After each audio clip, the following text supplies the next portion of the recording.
শুভ সকাল বন্ধুরা, চলে এসেছি সকাল সকাল গাছে জল দিতে। তো এখন বাজে 10টা। কেননা আমি সকালে আগে উঠে সব কাজ সেরে মেয়েকে স্কুলে দিয়ে এসেছি, এসে রেস্ট করেছি। তারপর ভাবলাম যে না, গাছে একটু জল দিয়ে আসি। কালকে বৃষ্টির অপেক্ষায় ছিলাম, কিন্তু বৃষ্টি তো হয়নি, আর গাছেও কালকে জল দেওয়া হয়নি। তাই ভাবলাম যে আজকে একটু গাছে জলটা দিয়ে আসি। তো এই যে গাছের পাতাতে সব জায়গায় আমি একটু হাতে করে জল ছিটিয়ে দিয়েছি, আর মগে করে সব টবের মানে মাটির মধ্যে জল দিয়েছি। ভাবলাম সকাল সকাল তোমাদের আমার মুখটা একটু দর্শন করিয়ে দিই। তো এই যখন হয়ে গেছে, ছাদ থেকে নামছি, এখন গিয়ে ঘরের সব বাকি কাজ করব। ছাদ থেকে এসে আমি পুরো ঘেমে নিয়ে শেষ হয়ে গেছি। তারপর চলে গেছি সোজা রান্নাঘরে রান্নাবান্না করতে। রান্না কমপ্লিট হয়ে গেছে, এখন 11:15 বাজে। একটু পরে আমার হাজব্যান্ড ঢুকে যাবে, এসে ফ্রেশ ট্রেশ হয়ে রেস্ট নিয়ে তারপর মেয়েকে নিতে যাবে। আর এখন যেহেতু একটু দেরিতে ছুটি হচ্ছে, তো আমিও রান্নাবান্না করে বেশ অনেক টাইমই আমার রেস্ট করার টাইম পাই। তো যাই হোক, আর আজকে আমাদের একটু বাড়িতে যাওয়ার কথা রয়েছে, হঠাৎ করেই প্ল্যান হলো।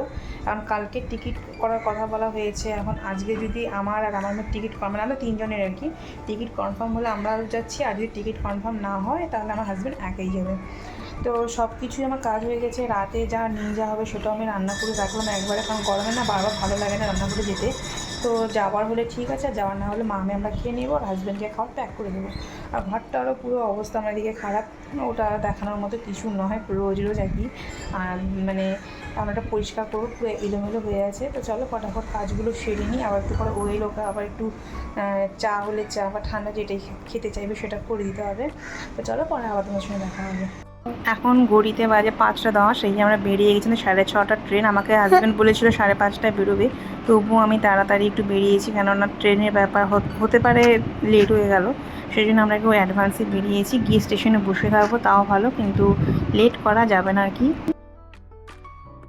এই যে আমার মেয়ে ভীষণ খুশি যখন শুনতে পেরেছে আবার ঠাম্মির বাড়ি যাব, জানের বাড়ি যাব। আসলে আমার মাকে আমার সব দিদির ছেলে মেয়েরা সবাই জান বলেই ডাকে, আমার মেয়েও তাই ডাকে। তো ওই জন্য খুব খুশি। ওর পছন্দ মতো ব্যাগ নিয়ে নিয়েছে, ওর কাপড় নিয়েছে, সব কিছুই মোটামুটি ওর পছন্দ মতো নিয়ে নিয়েছে। আর এদিকে হাজব্যান্ডকে বলছি যে একটু পোজ দাও। ও ভেবেছে ফটো, আবার ভেবেছে ফটো, যেই দেখেছে ভিডিও তো আবার মুখটা একটু লজ্জা সরিয়ে দিয়েছে। তো যাই হোক, এখন আমরা টোটো করে যাচ্ছি স্টেশনের দিকে। হ্যাঁ হয়েছে শান্তি এরকম ভিডিও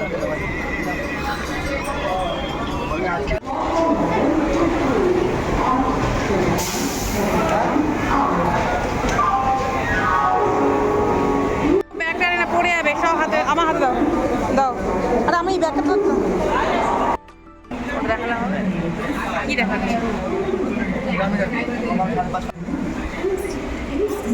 তেই পেলে আমরা ট্রেনে বসে গেছি, আর ট্রেন ছেড়েও দিয়েছে। আবার সেই কোন্নগরের ওপর দিয়েই আমরা যাব। আর আমার মেয়ে একটু কাশছে, ওর কাশি হয়ে গেছে বাড়িতে এসে। তো এই যে কোন্নগরে পৌঁছেও গেছে, আবার কোন্নগরের ওপর দিয়েই যাচ্ছি আমরা। পরে রাতে আর আমি কোনো ভিডিও শ্যুট করিনি। এখন যেটা ভিডিও করছি সেটা হচ্ছে এনজিপি ছাড়িয়ে গেছে, এনজিপি 10 মিনিটের মতো দাঁড়িয়েছিল, আর আমাদের ঠিক আধা ঘন্টা পর আমরা নেমে যাব রোড স্টেশনে। তো এখন আমি আমার জায়গায় এসেছি নর্থ বেঙ্গলে। নর্থ বেঙ্গল মানে চারদিকে সবুজ আর সবুজ আর সবুজ। এই দেখে এত ভালো লাগছিলো, এত মিস করছিলাম এই সবুজ ভাবগুলো, খুব ভালো লাগছিলো। তাই ভাবছিলাম একটু ক্যামেরা বন্দি করে নিই আর তোমাদের সঙ্গেও সেটা শেয়ার করি।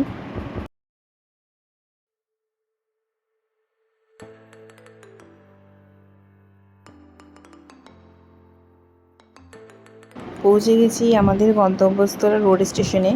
অবশ্যই এটা আমাদের গন্তব্যস্থল নয়, এখান থেকে আরও 1.5 ঘন্টার জার্নি রয়েছে আমাদের বাসে আর টোটোতে। তো আমরা স্টেশনের পেছন দিক দিয়ে বেরিয়ে যাচ্ছি, কেননা ভারী ব্যাগ পিঠে রয়েছে আর হাতে ট্রলি। তো সেই জন্য আর ওভারব্রিজের ঝামেলায় না গিয়ে আমরা স্টেশনের পেছন দিক দিয়ে বেরিয়ে গেছি। আর এদিকে একটু সরু রাস্তা রয়েছে, কারণ সাইডে অনেক গর্ত রয়েছে, কাজ হচ্ছে তাই। আর এখান থেকে টোটো নিয়ে আমরা চলে যাব জলপাইগুড়ি স্টেট বাস স্ট্যান্ডে। ওখান থেকে বাসে করে আমরা চলে যাব হলদিবাড়ি, আর হলদিবাড়ি থেকে চলে যাব দেওয়ানগঞ্জ টোটোতে। তো এই যে আমরা এখন যাচ্ছি বাস স্ট্যান্ডে, তারপর তোমাদের সঙ্গে আবার দেখা হবে।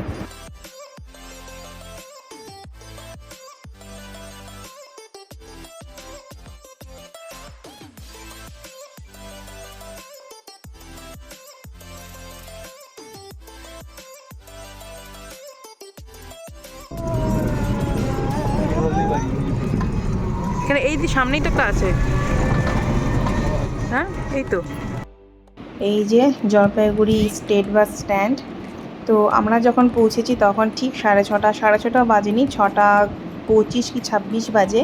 আর এই যে এই স্টেট বাস যেটা দেখা যাচ্ছে সেটাতেই আমরা যাব। আর এটা ছাড়বে 7টায়, তার আগে কোনো বাস নেই, এটাতেই আমাদের যেতে হবে। আর আমার মেয়ে আরে জানি আর না কি কেন রাগ করছিস? করেছিল, আমরা এদিকে উঠছিলাম, ও সামনে দিয়ে উঠে এদিকে চলে এসছে। তো যাই হোক, এখন আমরা পছন্দের মতো সিট নিয়ে বসবো, কারণ পুরো বাসটাই ফাঁকা রয়েছে। চলে এসো। আর যখন বাসটা স্টার্ট হয়েছিল তখন প্রচুর ভিড় একা হয়েছিল। থাকবি? এই রে, মুখ ঠিক করো। এ কি চুলুর কি অবস্থা হয়ে গেছে? পাগলের মতো হয়ে গেছে। তাহলে উপায় নেই, যেতে হবে, ওইটাতেই যেতে হবে।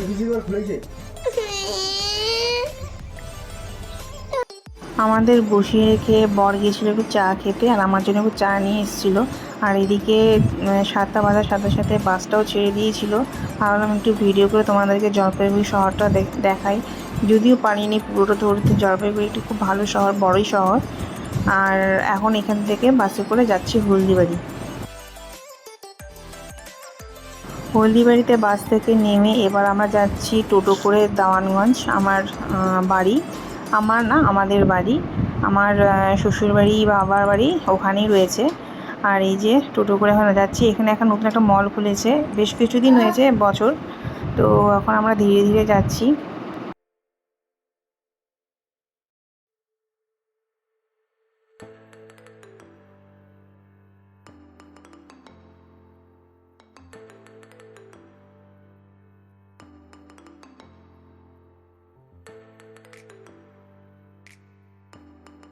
টোটো থেকে নেমে আমি আর কোনো ভিডিও করতে পারিনি, সোজা চলে গেলাম ফ্রেশ হতে।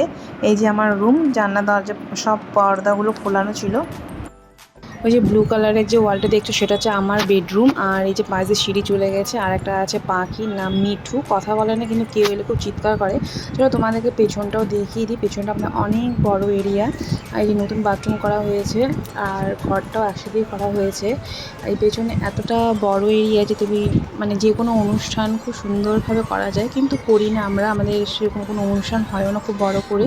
জন্মদিন হলেও ওই আমাদের যে বারান্দাটা রয়েছে ঘরে, সেখানেই আমাদের সুন্দরভাবে হয়ে যায়। আর চারিদিকে গাছ লাগানো সবই শ্বশুরমশাই লাগিয়েছেন, আর সব কিছু তিনি যত্ন আত্তি করেন। আর এই যে আমরা রেডি হয়ে গেছি, মার ওখানে যাবো। তো আজকের ভিডিওটা এখানেই শেষ করছি, আবার তোমাদের সাথে কাল দেখা হবে, টাটা।